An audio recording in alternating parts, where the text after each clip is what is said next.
A group of Illinois lawmakers are expected to weigh in on a Department of Corrections plan to close and rebuild 2 prisons. Last night, members of the Commission on Government Forecasting and Accountability heard from prison leaders and also employees. Illinois Capitol Bureau Chief Max Cotton shares why officials think the rebuild is needed, but why employees feel this is not the right approach.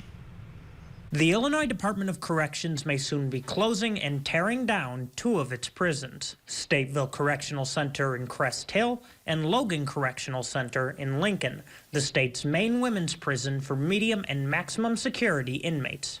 We recognize that this is a significant decision that impacts the lives of our staff, the individuals in our custody at Stateville, their families, this community, and the department's larger ecosystem. The plan is to rebuild both facilities on available ground at Stateville.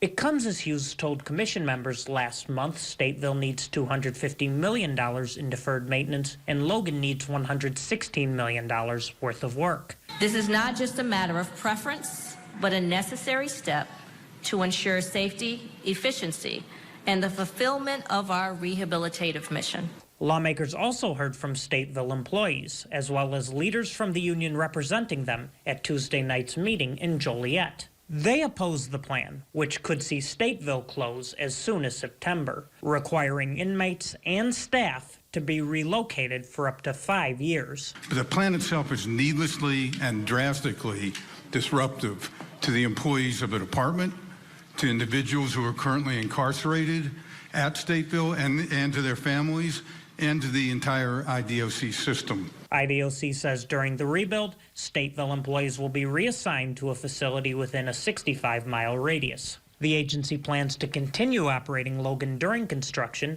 and move employees to within 90 miles of the Lincoln facility once it closes. In Springfield, Max Cotton, WGEM News. Commissioners will have another meeting tomorrow night in Lincoln to discuss the closures. Members will meet Friday in Springfield to vote on approval of that plan.